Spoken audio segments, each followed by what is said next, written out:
Queenie had a peep over the right shoulder, and she's going to blow them away. Galaxy Star draws away from them. Pike Magician. Welcome to Racing Rewind. Our panel will review the Prime Metropolitan meeting of the week. They will look for the horses to follow, those to forgive, and possibly those to forget. If you have an opinion, send a text to 0427 789 571. 0427 789 571. Yes, get those texts rolling in. A very good morning, Lochie and Michael. Good morning, Michael. Great to be back. I think it's been over a month since we've been back in the studio together, so it's great to be here. Only seems like yesterday. Good day's racing yesterday morning, boys. We had 3 feature races and some really nice performances, some nice stories as well. Joshie Crispin, first listed runner, wins. Yes. Luke Campbell, first stakes victory. A couple of other good stories throughout the day as well. So it was a nice day there at Ascot. It certainly was. It's all heading up towards a big autumn carnival, and I'm sure plenty of people are really excited about it. And, of course, we've got the Tab Touch Pinjarra Cup today on the Scarp side over the 2,300 metres. A very special guest joins us to open the batting in Stephen Miller. Good morning, S. Yeah, morning, boys. Morning, S. First things first, congratulations yesterday on the win of Rocknori. He was only having his second start under your care. How's he been since transferring across to you? Yeah, he's been really good. Grant sent him over, and he was really fit when he came over, and we've just, potted around with him and given him a bit of a change. And, it seems to be working with him, so hopefully there's a couple of more wins left in him. He'd only been over a mile once prior to yesterday, SJ, and it was only the second start for you, but obviously worked. What was your thoughts of sending him to the 1,600 second up? Look, he done well, and plus he's that sort of rating horse that it's hard to place him. And, it was there, and it sort of, he drew a good barrier, everything sort of panned out in his favour, and he done the right thing. Did you ring up Grant and say there's something there for you, mate, after Sisu Warrior was run second? Well, I hope he slings me. That's what I'm hoping. I think he's still a part owner of it, so there should be something there. There'll be something there for sure, yeah. I liked Matty Derrick's comments after the race because he has been a bit of a quirky horse, Rocknori, and she said that he travelled well, and when he hit the front, he almost pulled up a little bit, and he's a bit of a thinker. Have you seen that behind the scenes? Because I know from an analyst's perspective, he's always promised a lot, Rocknori, but he seems to have a few quirks on race day. Yeah, look, when he started at Bunbury, I didn't realise that he had blinkers and a tongue tie on, and it was probably too late to take it all off, so I sort of had to race him with it. I don't know with the blinkers, I just think maybe just open him up, and because in a couple of workouts that I've given him, he sort of does let down like a nice little horse, and Grant did say that he's got a heck of a lot of ability. So, further down the track, I'll definitely take him off and see if that helps him out, He must have been really pleased for Josh Crispin yesterday after his win with Sir Dreamalot, your stable foreman. Yeah, it was brilliant. It was really brilliant. He's a top young kid, and he's sort of coming through really good, and he's putting his heart and soul into it, and knuckling down and doing a fair bit of work, and he's starting to get the rewards for it now. Now, S, moving on to today's Tab Touch Pinjarra Cup, you have a 2-pronged attack with Holy Enchantment and also No Apology. What do you make of their chances ahead of this afternoon? Oh, look, they're going into it fit. They've come through the preparation really well. I expect them to both run well, and the top weight, he's class sort of horse. He's got a bit of weight, but probably Holy Enchantment. He's run in the Bunbury Cup, was a good run, and you'd think the 2,300 should suit him. It's just there's going to be a lack of pace in the race, and how the race is run is probably going to determine the winner, But if they both get a trouble-free run, I expect them to finish in the top 3, No Apology has led races before. Is he a horse that could potentially take up the running? I'd say so. He actually led in the Cup last year. and, fought on pretty well. The only probably difference is, it's on the Scarp side track today, which I didn't realise until, the fields come out. But, yeah, I'd say, he'll be right up on the pace. Yep. Hopefully the other bloke will lob in behind him and settle and finish off. What I'm looking at the results here, only going back to 1999, but have you trained a winner of a Pinjarra Cup? You haven't in the last 20? Nah. I've ridden, I think I rode a couple of them, and me and Sharon won with a horse called Duesenberg back in the day. Oh, wow, Duesenberg, yeah. Okay. So confidence levels today? Yeah, I'm pretty confident. Of hopefully winning it? One of them will. Yeah, hopefully one of them. Which one? Well, hopefully one of them. Oh, you're magnificent. You haven't let yourself down. Thanks for that, S. All right, boys. Have a good morning. Yeah, he's a beauty. Stephen Miller. You did your best to get it out of him. Yeah, you couldn't. You were never going to. No. They nearly landed the money last start. Was it $18 or $19 into single figures, Holy Enchantment late and missed narrowly? It's got to be hard to beat today. All right, let's get into racing. Yesterday out there at Ascot, the first event was the Tab Touch West Speed Platinum Handicap. Just before we do, how did it play out there and Stewards Room action? For a day where an Easterly was very, very strong throughout the afternoon and we were constantly checking the flags, and it was a strong breeze there yesterday. I actually thought that the track played really fairly. Generally, when you see an Easterly that strong, it is awfully difficult to make up ground. Yes, there were some races that were run in that manner, but I largely think that was due to the tempo of the race. Some really messy run races early, wasn't there? Absolutely. The races that they rolled along, there were still some horses that really flashed late. We'll touch upon the run of Petula in the Rock Magic. So, for the most part, I thought the track played really fairly. Yeah, I think the track did a good job. Petula was the run of the meeting, I think, considering the way with that easterly wind. But still, in review, a lot of the horses that were running home in the fastest last 600 were still really well beaten. And in replay, you wouldn't have known they ran the fastest last 600. So I do still think you were much better suited closer to the speed, and it just makes a performance like a Petula and Madame Magic and those sort of horses even better.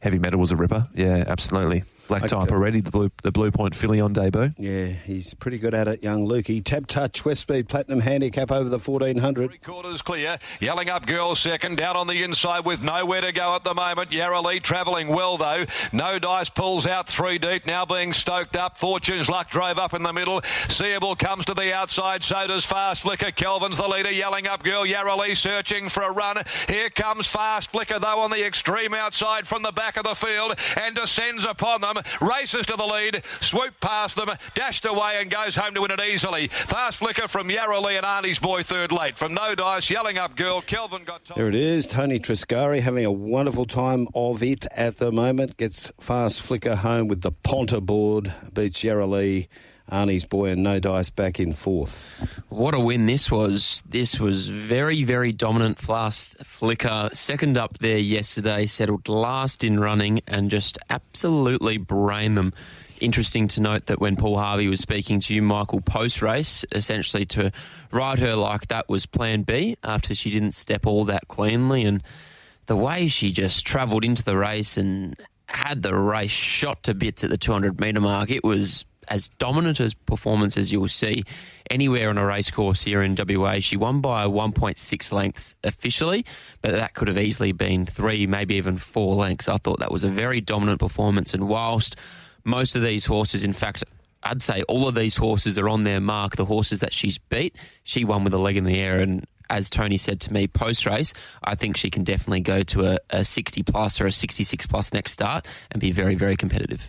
Absolutely. Tony Triscari's stable overall is just white hot. 11 winners from 28 starters. He's batting at a tick over 39%, and even looking at his recent results, Premium Girl ran third yesterday, but prior to that, Fast Flicker winner, Premium Choice winner, Fast Flicker a winner at Esperance, Profit Pocket a winner, Premium Girl a Saturday winner. Different horses, he just keeps turning them out and they just win. So he's doing a lot of things right at the moment, Tony, and Fast Flicker was one of the wins of the day yesterday, despite being only a West Speed Platinum race. From the Beaton Brigade, Yarra Lee was held up for clear running, got stuck behind the leader there in Kelvin, who wasn't going all that well on straightening. I thought she was okay late. I thought Arnie's Boy was really good. He settled a bit further back from the draw and was held up on straightening, but when he eventually got clear, his last 100 metres was super, and he actually snatched third, and he was pretty good the start prior as well, so I think he's not far off a win. Seeable looked the logical leader on paper, but just stepped slow and ended up having to settle further back. Ryder said post-race that his mount was placed further back in the field than anticipated, so that did change things somewhat. But all honours to Fast Flicker, and Yarra Lee and Arnie's Boy were solid.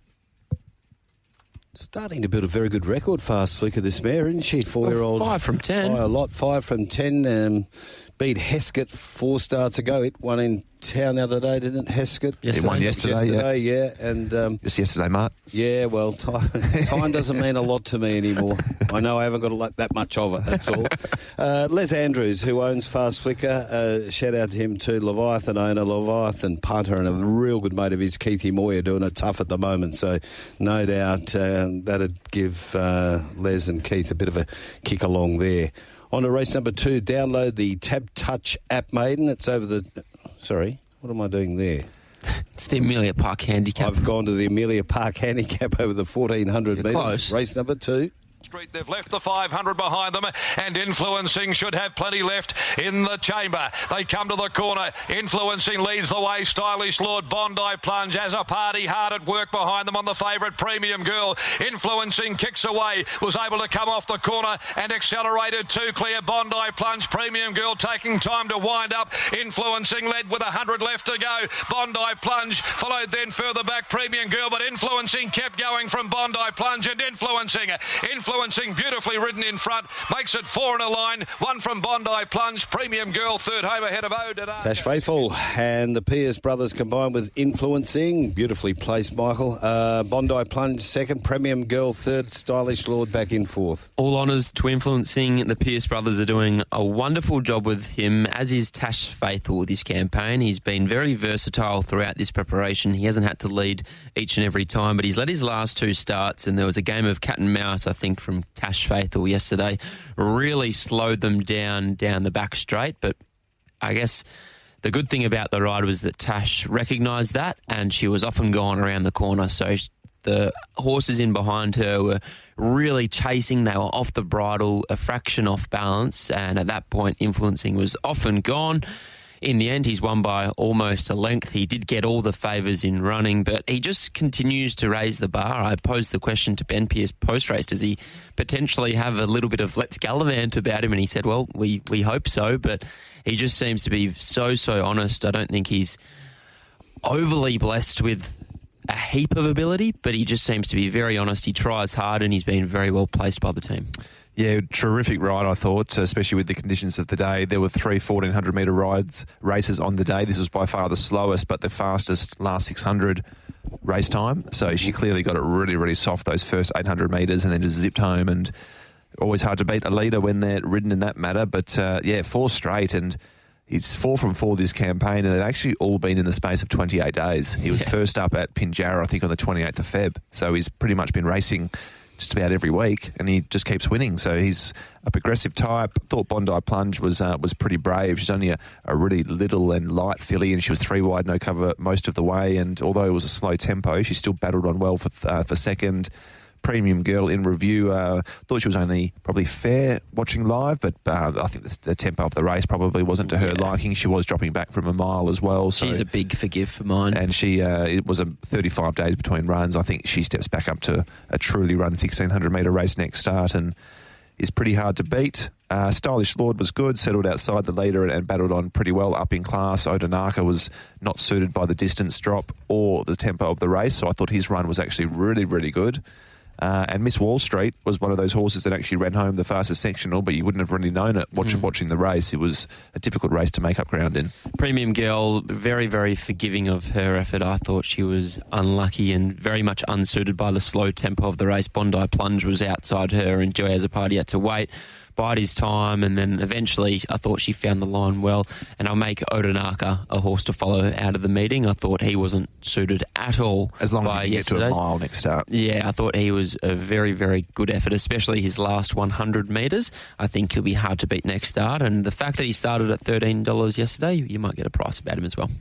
You BJ a ring, mate. Race 3, Nathan Dingle handicap over the mile. Down on the inside, but nowhere to go whatsoever. Rockanori about to peel off their back, and Autumn Rebel will get shoved out 4 deep. Cobb and Co. catch these hands, will be deep. Media Baron last into the home straight though. Bruce Almighty led by a length on Sisu Warrior with Rockanori starting to run on. Pray Again gets a split, comes off the fence now. Rockanori hits the lead. Pray Again is in pursuit. They beat off Sisu Warrior. Bruce Almighty coming back. Rockanori's in front. Sisu Warrior, Pray Again. Great finish. Rockanori. Rockanori has won it ahead to Sisu Warrior. Pray Again from Cobb and Co. Autumn Rebel. It was a good finish. Well done to Matty Derrick. Gets Rockanori home for a S. Miller. We've just spoken to him. Tell us about the race. Good ride. Made use of a nice barrier. Barrier 4 of 8. Settled 1 out, 1 back. Always travelled nicely in the race and into the corner. And Michael, I think you raised a good point with S.J. Miller previously, in that he looked like he was going to win the race by further than he did at the top of the straight with the manner in which he travelled. But as Matty Derrick outlined to you post-race, when he just found the front, I just think he had a real good think about things and she had to will him over the line. But in the end, it was a nice win. Where S goes to from here with him, I'm not sure. He himself raised the point that he is a tricky horse to place now that he's likely to go to an 88 rating horse. He'll probably go to the next, whatever the grandstand. Yeah. That was over 1,500. Maybe what's the next The one? old Conrad over 1,600 metres. So that could be a nice option for him on the minimum. Yesterday's race, in terms of the feature, I don't think was full of superstars. So that might be a likely pathway for Rockanori. But I think he just needs things to go his way when he can get a suitable run throughout and he can be wheeled over the line like he was by Matty Derrick yesterday. He's always going to be thereabouts.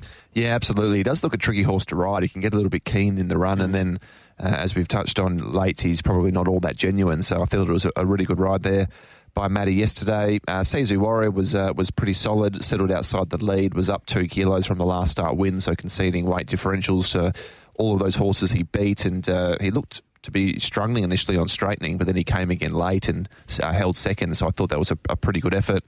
Pray Again's last 2 starts have been really good. He appears to be a little bit more tractable this preparation, and I think having the rail to follow probably suited him somewhat. Bruce Almighty was probably only an even effort, and I think Autumn Rebels, probably Derby aspirations or feature race aspirations are probably not going to be realised this time in. You'd think he's been up for a while, and whilst it was not the easiest day to make ground yesterday, that was probably more of an end of prep type of run, and I think the bar plates might have gone on yesterday as well. I agree. He's accepted at this stage for the Mel Vista on Good Friday, but I'd be really surprised if we see him there. I think he's been a little bit plain his last few starts, and yeah, I think he's just due for a break now. He's had a very long campaign. I'm not dropping off him when he comes back next time in, because I think he's a really nice horse. And absolutely. Darren and his connections are going to have plenty of fun with him. He clearly just battling with some issues behind him. He was scratched last week, wasn't he? And might be chasing the tail a little bit now. Okay, got some texts coming in off the text line 0427 789 571, and keep those Sunday saviours rolling in. There's been plenty of them. Am I being unfair, but was anything said about Huey's ride on Tom Kitten? No one was using the rail. Well, it's a bit unfortunate when a big horse like that, you draw barrier 2. They didn't go overly quick in it as well, and he made that decision to come up the fence instead of trying to find a way off the fence, and it is what it is. But I don't think Tom Kitten has raced well all this campaign. Another one here. Good morning, team. That is a Sunday saviour. Sorry, here's another one here from Murray of Armidale. Been following your tips of late, Michael. Dining out at Food Bank for lunch today. That's Murray of Armidale. What, the tips not going too good? No, I've been pretty out of form. You can say, to be brutally honest. Doesn't matter. Who was that? Murray from Armidale. Murray from Armidale. Yeah, He'd be a first time messenger. I haven't heard him before. Long-time listener, though, no doubt. Yeah. You know the one. Race number 4, the first You're the best. annual 100 Club booking event at Ascot. Morning, Muds. Over the 1400, mate. Yeah, you stick with him. He's only one tip away. Him 3 deep throughout. Ollie's Choice, then Desiné worked upon by Poi without Reg near the rail. Followed further back Brooklyn Pier, Romancing the Rock, Madame Magic into the home straight. Heskett on the outside reaches the lead from Boots Like Bruce. Special View with a run, getting through. Desiné without Reg as well. Ollie's Choice deeper out. It's Heskett who leads them. 100 left to go. Heskett, Boots Like Bruce, Ollie's Choice coming. Desiné without Reg, but Heskett's got the money. Heskett has won it. The gamble came off for Johnston Porter when he made the move. One from Ollie's Choice. Tight third, Desiné. Madame Magic getting through with Boots Like Bruce. Well, there it is. Heskett winning yesterday. Dylan Best. So good on you, Big Dill. CJP, geez, riding well, isn't he? Tell us about the race. The boys enjoyed it, didn't they? Did they ever? Dylan Bairstow's first Metropolitan winner, and his brother Toby and father Mark walked into the mounting yard. They were screaming, "Get a bigger bag!" It was unbelievable. There were some scenes in the mounting yard, so I think the Must boys have got a fair quid. I think it was maybe about 13 into $8 late. Good on them. Yeah, so I think the boys had a nice result. Great ride. We'll speak about the ride of Brad Parnham on Sir Dreamalot in the Supremacy Stakes.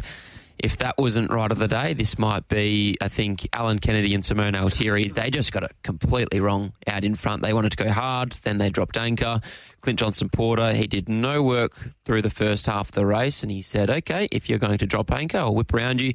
And from there, that was the winning move for Heskett. He seems from afar to be a fairly one-pace type of horse, and he's well suited on speed, and Clint just rode him exactly to his strengths. Dylan thought that he needed the run first up at Pinjarra, but had made significant improvements since then, and Clint just rode him like a fit horse like he was there yesterday, and that was his career best performance for mine. Forest War form to the fore. Yes, so the punters knew as well. Really backing in Forest War as a good form reference. I really liked the run of Desiné. Probably my follow of the meeting was first up there yesterday. I think this horse, well, clearly goes really good. Very progressive, won 4 of his first 5 starts last campaign, and whenever a race is that sort of a start-stop type of tempo, it's never really that suitable for those back in the field, and I thought he did a really good job to hit the line as well as he did to run second, and I think he'll be an improver off of that as well. His trial was okay, but first up 1,400 metres, I think he'll improve sharply, and he looks set for another good campaign. Ollie's Choice, another solid effort. What do we do? Do we keep following? Well... So it depends. I think it's one of those horses that it depends. If you've been chiming in each and every start, you probably can't do it again. Yeah. You don't have the patience to do it. But if you haven't chimed in yet, you might be able to get in at the right time. He made really good late ground yesterday. Oh, he's flying, but it's just a hard horse to follow. Yeah, absolutely. And I don't think it was his fault either yesterday. He jumped cleanly. He had a nice enough run in transit for his racing style, out in the clear, and hit the line as well as anything, but just fell less than a length short again. Have you backed Ollie's Choice yet this prep, Mark? No, it's a bit like a pyramid scheme, isn't it? A bit like a Ponzi scheme. If we'll jump on next start. Yeah, I reckon both of us should back him next start. All right. He's due.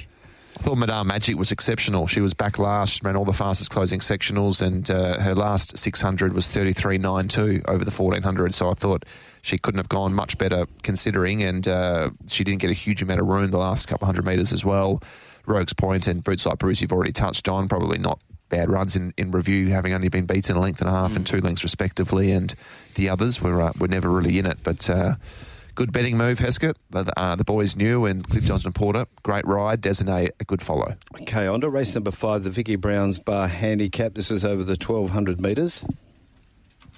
Next of all, back worse than midfield. On its inside, Vampy at play from Regal Statue. Forget Groundbreaker. On the point of the turn, they'd straighten for home with Ultimate Command, making all haste for the judge. 2 lengths, Bleecker Street. Think of God gets room. Shuey battling. Further back, then Carolee rocks down the outside. The leader, Ultimate Command. Think of God is the danger. Think of God coming now at Ultimate Command, and down the outside, Carolee rocks. Bleecker Street, the rail. Think of God got ahead in front. Think of God from a maiden to Ascot.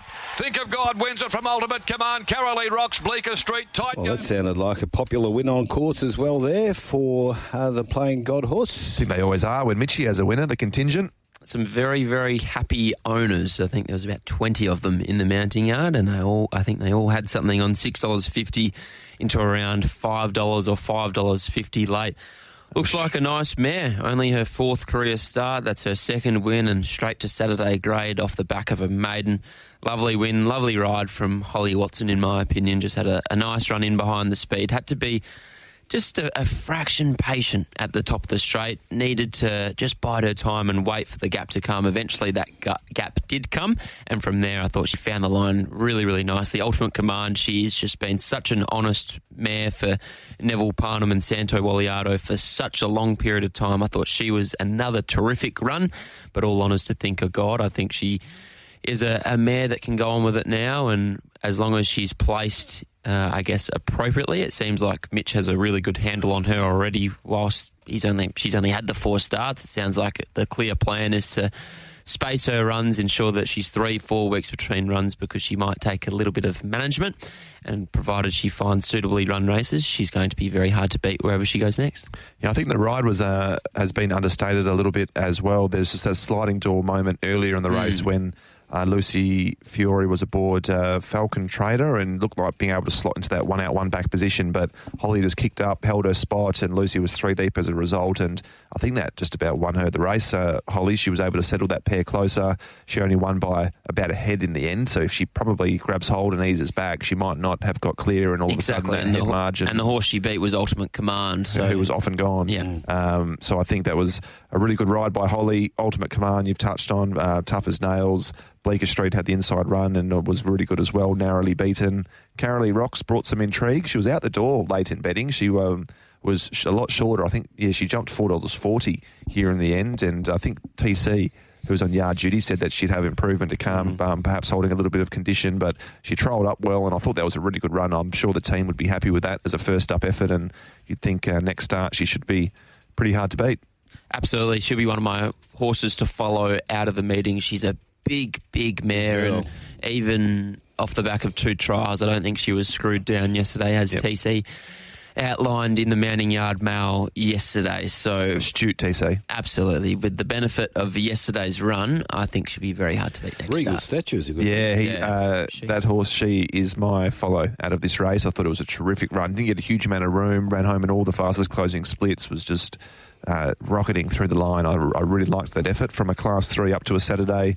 I think that she can be winning pretty soon. She's not an overly big mare either, Regal Statue, so while she was up in grade, I think she would have really appreciated being down in weight, only carrying the 55.5. She'll be thereabouts next start. Vampire Play held up for the entirety of the straight in the Stewards report. Just was dictated to by the barrier as well, and just doesn't seem to go at Ascot either. I think ran second a couple of starts back, but is 0 from 12 at Ascot now. Need to get to a break. It is almost 20 minutes to 9 here on Racing Rewind. Red Can Man found himself 3 deep. Gemma's Son's on the inside of Real Danger from Goes Two Walks, and whipping them all in is Petula. Acromantula comes off the corner, flying by 2. Wild Bell in pursuit. A further 2.5. Gemma's Son getting up on the inside of Snow Dome. Acromantula about to be joined by Wild Bell. Noski goes to work on Acromantula. Wild Bell keeps coming. Petula further back. They go past the 50. It's Wild Bell in front of Acromantula. Petula flying, but Wild Bell wins it first up, claims the Rock Magic from Acromantula and Petula. What a run from the tail of the field. Okay, tell us about the Rock Magic Stakes. Wild Bell, she was really well backed into $2.50 favouritism. It looked like her race on paper, and that's the way the race transpired. From barrier 1, she was a touch slow out once again, so Chris Parnham had to use her. I think in a similar sense to the previous race, there was a sliding doors moment where Chris wasn't crossed in the early stages of the race, and that was really, really important for Wild Bell, because from there she followed Acromantula into the race, who just rails like a greyhound at Ascot. He travels so well into the corner, but Wild Bell had his back, peeled off his back, and from there found the line really well. I thought she was found wanting at around the 100-metre mark. I think that was just a sign of her being 66 days between runs and needing that effort. But either way, I thought that was a great performance. She won the race. She, I guess, should have won. Yep. And in my opinion, she is a shoo-in to get a quokka slot. Thinking that there's not that many more local horses that you'd want to go with. She's certainly one of them. Yeah, she is the local horse that you'd want to go with, I think, in my opinion. She'll improve a lot off that. And Luke said after the race that she wasn't screwed down, a lot of improvement, and she'll go the 4 weeks now into either the Joey or hopefully the Quokka. And she did what she had to do there yesterday. She didn't jump all that well. She was watching the slow-mo now. She was actually the last out of the machine, but still only a couple of lengths off them. Had to be used up. They went really quick. 57:36 was the final time. So she had to be mustered and chasing the whole way, and then it was still good enough late to reel in Acromantula, who can be really hard to run down when he rails like that. He was a good run. He actually had to work a little bit earlier as well. He didn't cross quite as easy as what I was expecting him to. A lot of horses underneath him kicked up a little bit, so I thought his effort was really, really good. And you look at where the horses that kicked up actually finished. Yep. Snowdome, Red Can Man finished second, last and last. Yep.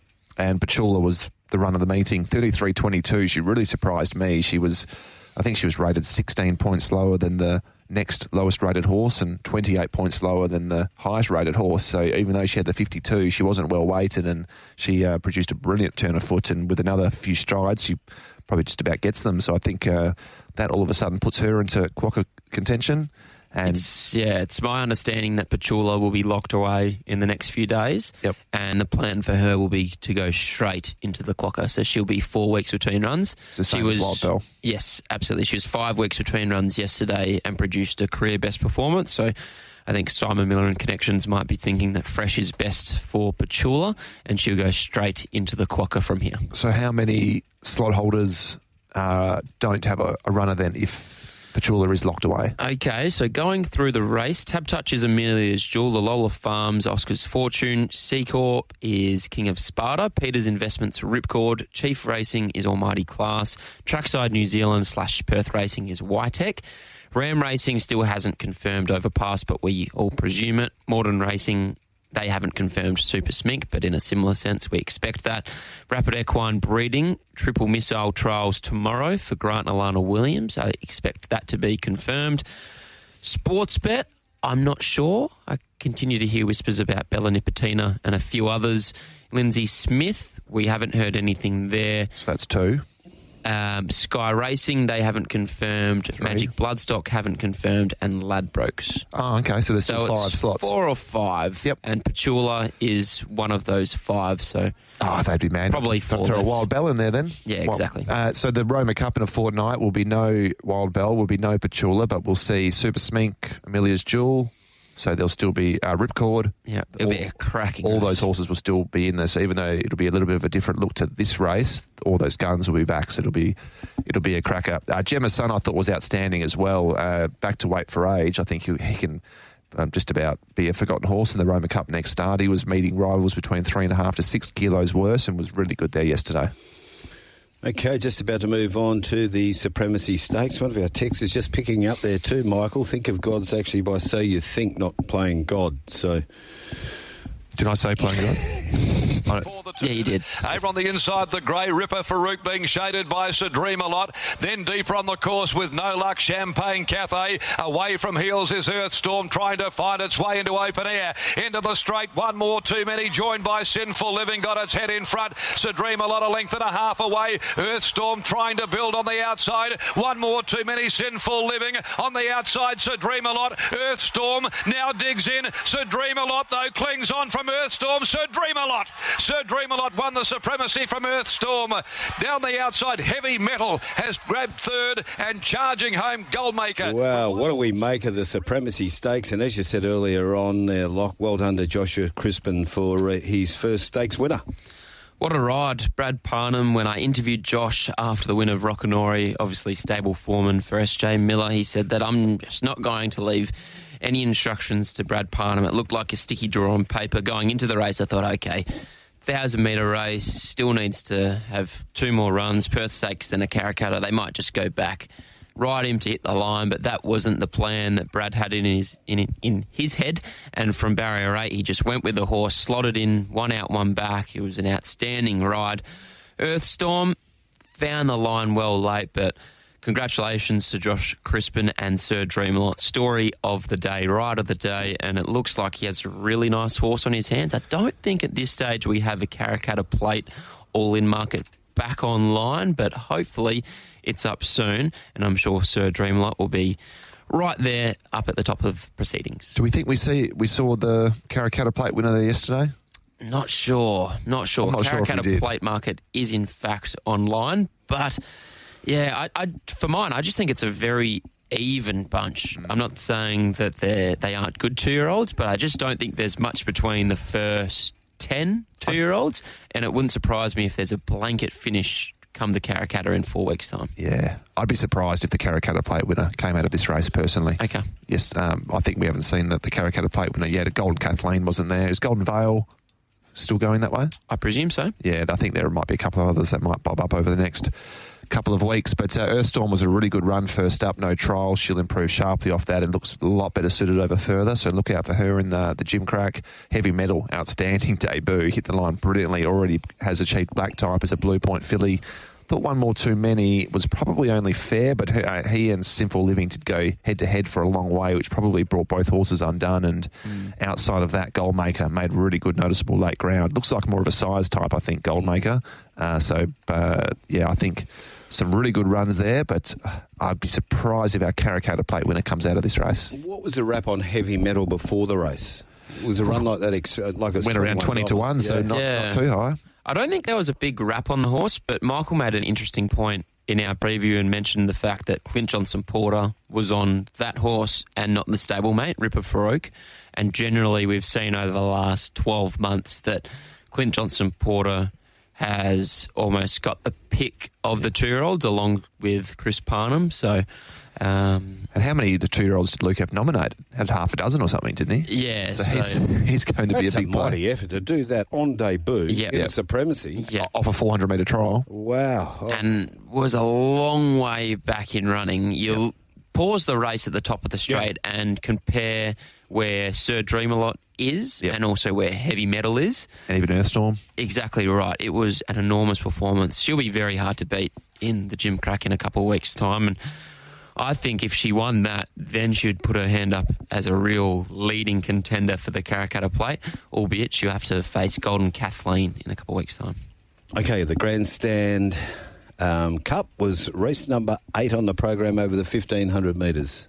National. Noski's about to go on Mojo Rhythm, trailing him. Weapon Son a further 2. Crescent City, Carly's Karma. Well back, Red 53, River Rubicon, but Mood swings into the home straight first, led by the 250 over Chevelle de Varga. Mojo Rhythm letting down, so's Weapon Son. They're putting their claims in together. Multinational getting up on the rail. Mood swings in front. Mojo Rhythm can't get there, neither Weapon Son, and Mood swings is going to do this all the way. A Grandstand winning performance, and up he goes into the stirrups too. Mood Swings has got there for Lukey Campbell, and a big celebration from Weapon Son or Mojo Mood Rhythm. Swings. And close up Chevelle de All the Varga. way beats Weapon Son, Mojo Rhythm, and Chevelle de Vega back in 4th.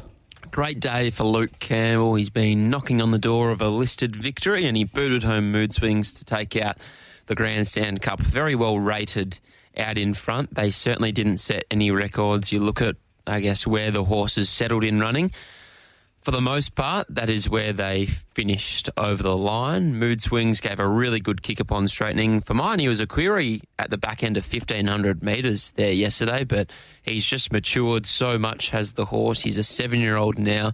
It was his 49th start, but he continues to race really, really well. Last start was good and suited by the way the track was playing, and I thought it was just a lovely ride from Luke to bounce to the lead, not go too slow down the back straight, and from there he gave a good kick upon straightening, and they were never catching him. Good result for George Dupre as well, who does a good job with a small team. Certainly does. Weapon Son was the run of the race in the Bunbury Stakes and was probably the same yesterday. It was another really good effort. Tracked Mojo Rhythm's every move and was a lot stronger than him over the late stages. You'd think an extra 100 metres in that Old Comrade Stakes in a fortnight would just be Right up his alley. Did George say whether Mood Swings would go to the mile or not? No, he didn't. No. So you'd think Weapon Son would be really hard to beat. Next start, Mojo Rhythm, perhaps disappointing on paper with the 1 out, 1 back position, but I said it in the preview yesterday, I'm convinced he's a horse that is just one-dimensional. If he's saved up, ridden dead cold, which he was dictated to by that barrier and that speed map yesterday. So he was probably always going to be that close. But I think he's a better horse than that if he's ridden cold. And it wouldn't surprise me to see him, if he drew 10, settle last, and all of a sudden just about win an Old Comrade next start. I think the thing about Mojo Rhythm that a lot of people are forgetting is that he lost or gained 15 points after the win of the RJ Peters, and prior to that, he had been racing in 66 pluses, 72 pluses, and been racing really well without winning. So it's always difficult. We've seen it so many times. I remember a horse like Unitime 4 or 5 years ago did the same thing and then just battled away. Won a carbine, I think. Yeah, I'm not saying the same will be for Mojo Rhythm, but it's really hard to jump 3, 4, 5 grades and continue to race at that level. And for mine, I feel like people are forgetting that, and that might be, I guess, a reasoning as to why he continues to go around at these short quotes and isn't quite getting the job done. Now, it's a good point, but I think when see that Pinjarra Classic first up run, he was unlucky not to win when he's always guaranteed an element of luck with his racing style because he's one-dimensional, I think. Yeah. But if he had have got clear in that Pinjarra Classic, he probably just about wins. But the Beaten Brigade, I think Red 53's enter prep. Other than that, not a huge amount to report on. Okay, one from McNeil. Did the jockeys in Grandstand Cup not factor Mood Swings run in the Bunbury Stakes a very fine ride? It was a great ride. Yep. Sheila from Dalkeith. Well done to Lochie for his post-race interviews. You're a budding Nigel Carmody. Keep it up. There you go. Nigel Carmody, that's putting Who was up that? in... Sheila from Dalkeith. Oh, thank you, She's got Sheila. a bit of call. Your neck of the woods, Loch? Yeah, look after Yeah. it. The annual Discover races for Might have met ladies Sheila before. at Ascot Handicap. It was over the 2100. Lights up a Rationale, Mr. Popcorn at the tail. Santa Bray has made all the running 400 from home, but can he keep it going? Santa Bray straightened for home, joined on the outside by Hoist the Colours, and here comes the charge down the outside. Misintention, Fat Roy Slim, Flower in the Wind, Forever Boy. They're queuing up. Hoist the Colours, Duchy's Demerit got through. Flower in the Wind on the outside. Duchy's Demerit, Flower in the Wind have gone to Hoist the Colours. Flower in the Wind on the outside gets a neck clear, and Flower in the Wind won the last. Flower in the Wind beat Duchy's Demerit, Hoist the Colours, or Zachariah Bow in a photo for third. Forever Boy, Fat Roy. Well, Flower in the Wind just descended on him for Stevie Parnham. Had been knocking on the door for a long, long time, hadn't won in over a year, but throughout that time had hardly run a bad race. And in fact, when you review this race and watch the replay a few times, had to do it the hard way. I didn't realise. Neither did I live. 3 deep, no cover throughout. In the end, got a track into the race, but only from around the 500 or 600 metre mark. So enormous performance, and she's won by over half a length. Great win, great training performance from Neville Parnham. She deserved that win thoroughly. Only her third win from 30 starts. It's hard to believe because she's always thereabouts. But what's to say that she can't continue to be competitive in this grade over this distance, albeit we know over these types of trips they like to take their turns. Yeah, it's a pretty even bunch. I think nice ride there in the end. It was 3 wide, no cover for the first half, but was able to get onto the back of, I think it was Misintention at one stage, and got the job done from Duchy's Demerit, who is racing well without winning, was given a nice ride there yesterday and hasn't been far away of late. Thought Zachariah Bow was pretty good there back in fourth. He's racing really well, the old boy, and Hoist the Colours I've missed there in third. Stuck on quite well when you consider Santa Bray led and ran ninth. Hoist the Colours' effort to run third was pretty good. And Forever Boy was always set a task there yesterday. Third up to 2100, drawn 14. In running, was only a pair or two further back, then actually had the back of the winner, Flower in the Wind, and I thought it was good enough, but Flower in the Wind just had that better acceleration. He still looks quite raw for mine, Forever Boy, and I think he'll be a better horse next preparation. And I think TC said that he spoke to Michael Grantham yesterday, and the horse is 17 hands too. Yeah, would have been the biggest horse on course yesterday, so that in itself suggests that he'll be a better horse next time in. Yeah, I'm Big Red. One here off the text line. I see Weapon Sun ran second in the listed Grandstand Cup over 1,500 metres, beaten by Elite Street 4 years ago over 1,109 metres. That's when it was trained. The horse was trained by David Harrison back then. So he's doing a good job, isn't he, Weapon Sun, at the moment? Dan Morton's he has that knack of being able to keep horses in work for a long time and keep them ticking over, and very close to a win. He was a genuine 1,000-metre horse early days, Weapon Sun. Yep. All right, couple of minutes to find out our horses to follow.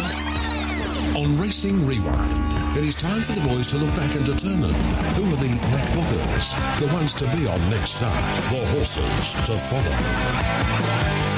For me, Fast Flicker out of the opening race, that was just a super impressive win. Odinaka, really good.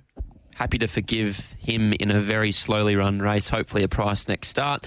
And Carolee Rocks will improve from that first up run. That was a nice return. I think Weapon Son will be really hard to beat in the old Comrade in a fortnight. Designae is my horse to follow out of the meeting. And also Regal Statue, I think, can be winning a race very soon. Yeah, I'm a Regal Statue heavy metal man. Right, so we've got a minute. Who wins the Pinjarra Cup, boys?